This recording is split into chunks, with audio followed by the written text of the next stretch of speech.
चलो अब आगे देख लेते हैं कक्षा 9वीं के प्रश्न बैंक के प्रश्नों के अगले अध्याय को देख लेते हैं। तो अगले अध्याय में अध्याय 8 को देखना है हमें, और अध्याय 8 में दिया है गति दिया हुआ है। तो इसमें जितने भी प्रश्न दिए हुए हैं उन सभी प्रश्नों का उत्तर मैं आपको इस वीडियो में दूंगा। ठीक है, तो चलो शुरू करते हैं। तो सही विकल्प का चयन कीजिए। तो पहला प्रश्न देखो, यदि कोई वस्तु समय के सापेक्ष अपनी स्थिति बदल रही है तो उसे खाली स्थान कहते हैं। तो उसे हम क्या कहेंगे? तो उसे हम गतिशील अवस्था कहेंगे। जो गति रहेगा वही अपनी दिशा बदल पाएगा, बाकी चीज़ नहीं बदल सकता, इसलिए हम यहाँ पे लेंगे गतिशील अवस्था लेंगे। प्रति इकाई समय में चली गई दूरी को कहते हैं। तो प्रति इकाई समय में चली गई दूरी को हम चाल कहते हैं। तो यहाँ पे चाल ऑप्शन लेना है। इसके बाद वेग का ऐसा ही मात्रक, तो वेग का ऐसा ही मात्रक होता है m/s होता है, तो यहाँ पे ऑप्शन लेना है। इसके बाद रिक्त स्थानों की पूर्ति देख लेते हैं। पहला प्रश्न देखो, प्रति इकाई समय में हुआ विस्थापन खाली स्थान कहलाता है। तो क्या कहलाता है? वेग कहलाता है। प्रति इकाई समय में वेग में होने वाले परिवर्तन खाली स्थान कहलाता है, तो त्वरण कहलाता है।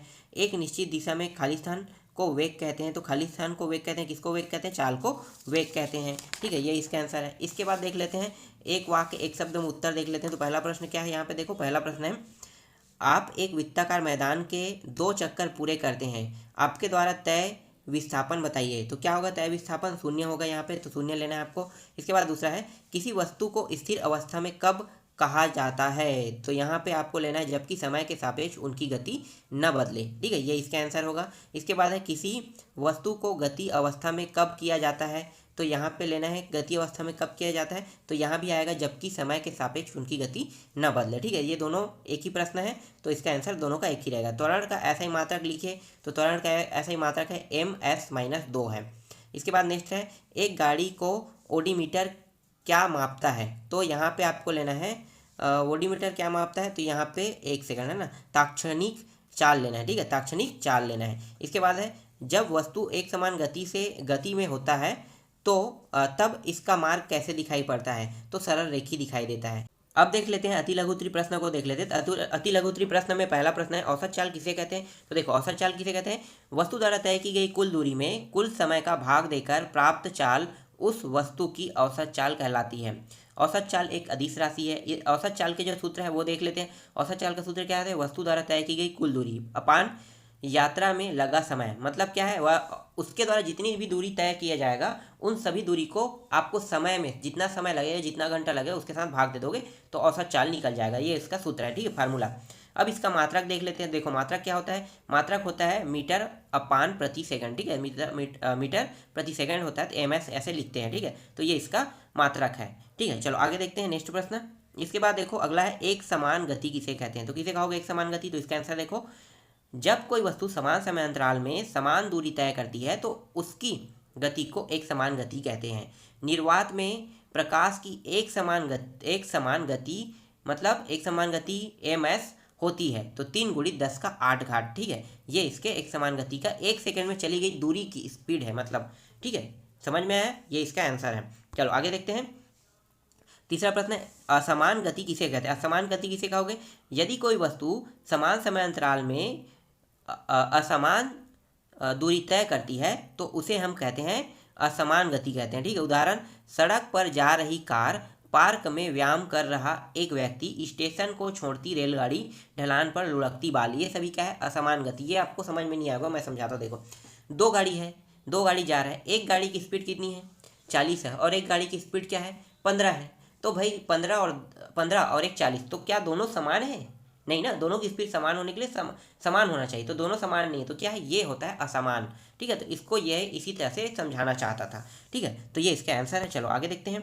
इसके बाद नेक्स्ट प्रश्न है, त्वरण किसे कहते हैं? इसका सूत्र है मात्रक लिखे। तो देखो, त्वरण किसे कहते हैं? किसी गतिशील वस्तु के समय के सापेक्ष वेग में परिवर्तन को त्वरण कहते हैं। अर्थात जब किसी वस्तु का वेग समय के साथ बदलता है तो उसे हम त्वरण कहते हैं। ठीक है, दूसरे तरीके से आप इस तरह से परिभाषा लिख सकते हैं। अब इसके क्या क्या बताना है हमें? सूत्र बताना है। देखो, इसका सूत्र क्या होता है? तो उसका सूत्र जो होता है और इसका मात्रक, तो पहले मात्रक देख लेते हैं। मात्रक है सेंटीमीटर प्रति सेकंड स्क्वायर होता है, और इसका जो सूत्र होता है m0LT-2 होता है। तो ये इसका आंसर है। इसके बाद देखो नेक्स्ट प्रश्न देखते हैं। अगला प्रश्न क्या है? अगला प्रश्न है, यदि बिजली में चमक एवं बादलों की गरज के मध्य समय अंतराल 4 सेकंड हो तो बिजली गिरने के निकटतम बिंदु की दूरी का परिकलन कीजिए। ठीक है, तो हमें सिर्फ दूरी निकालना है। तो इसके लिए देखो आंसर देख लेते हैं। ठीक है, तो देखो डी बराबर 346 गुणी 4। ठीक है, यहाँ पे 346 दिया हुआ था, तो 346 गुणी 4 कर देंगे, 4 सेकंड। तो यहाँ पे चाल दिया हुआ है और सेकंड दिया हुआ है, और चाल और सेकंड मतलब समय दिया है, तो दूरी हम आसानी से निकाल सकते हैं। तो दूरी बराबर सूत्र लगाएंगे यहाँ पे, दूरी बराबर चाल गुणित समय लिखना है आपको। तो चाल और दूरी दिया है, लिख दो। तो दूरी को डी से दर्शाते हैं, चाल और समय का ये रहा मान। ठीक है, 346 गुणी 4, दोनों गुणा करेंगे 1384 आ जाएगा, और 1384 मीटर। अब इस मीटर को हम किस में कन्वर्ट करेंगे, किलोमीटर में कन्वर्ट करेंगे, तो 1.384 आ जाएगा। ठीक है, 1.384। तो यहाँ पे लगभग अगर हम मान देखें तो डी का जो मान है वो 1.4 किलोमीटर होता है। ठीक है, तो ये इसका आंसर है छठवां प्रश्न का।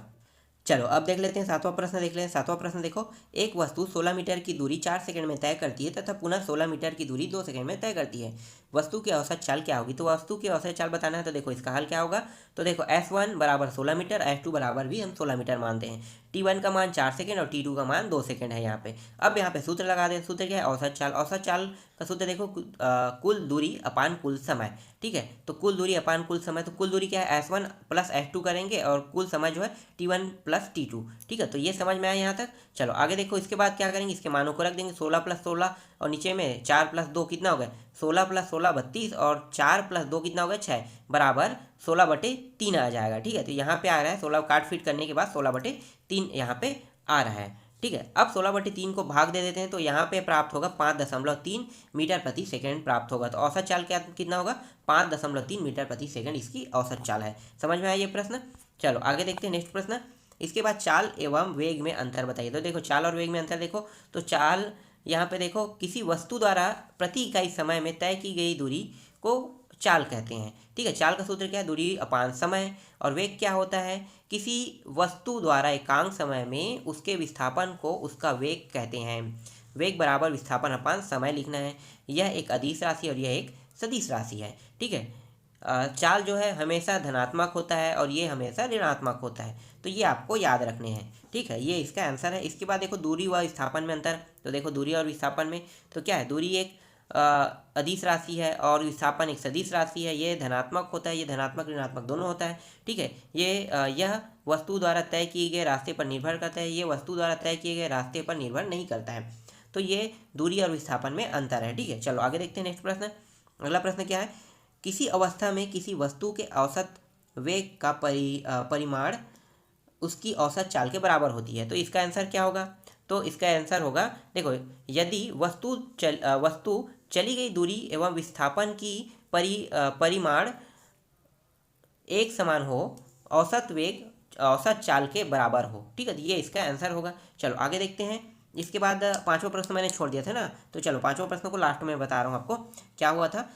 इसका आंसर देख लेते हैं। ठीक है, तो पहले प्रश्न देखो, जब आसमान में बादल छाए होते हैं तो बिजली चमकने और बादलों के गरजने की क्रिया बार बार होती रहती है।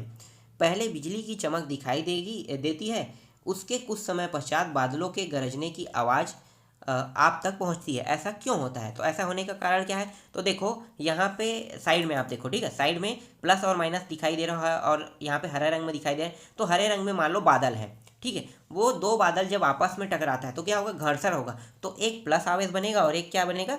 ऋण आवेश। ऊपर की ओर हमेशा प्लस आवेश बनता है और नीचे की ओर हमेशा ऋण आवेश बनता है। तो जब दोनों में घर्षण होगा तो प्लस और जो ऋण आवेश मतलब माइनस और प्लस दोनों जो आवेश है, जब घर्षण करेगा तो विद्युत का निर्माण होता है। तो वहाँ पे क्या होता है? घर्षण होने पर बिजली उत्पन्न होती है। तो बिजली उत्पन्न होती है तो बिजली के साथ साथ साउंड भी उत्पन्न होता है। तो देखो यहाँ पे ई लिखा है विद्युत ऊर्जा, तो क्या क्या प्रकाश ऊर्जा भी यहाँ पे उत्पन्न हो रहा है और ध्वनि ऊर्जा भी उत्पन्न हो रहा है। तो दोनों उत्पन्न हो रहा है। अब यहाँ पे प्रश्न में क्या है कि प्रकाश की गति अधिक क्यों है? तो देखो प्रकाश जो है वो 1 सेकेंड में 3 × 10⁸ मीटर चलता है 1 सेकेंड में। ठीक है, 3 × 10⁸ मीटर प्रति सेकेंड है, जबकि ध्वनि की जो स्पीड है वो सिर्फ 446 मीटर प्रति सेकेंड है। मतलब इससे अगर देखा जाए तो 4 सेकेंड कम स्पीड जाता है। इसी कारण प्रकाश की गति अधिक है ध्वनि के मुकाबले। ये इसका आंसर होगा। समझ में आया ये प्रश्न?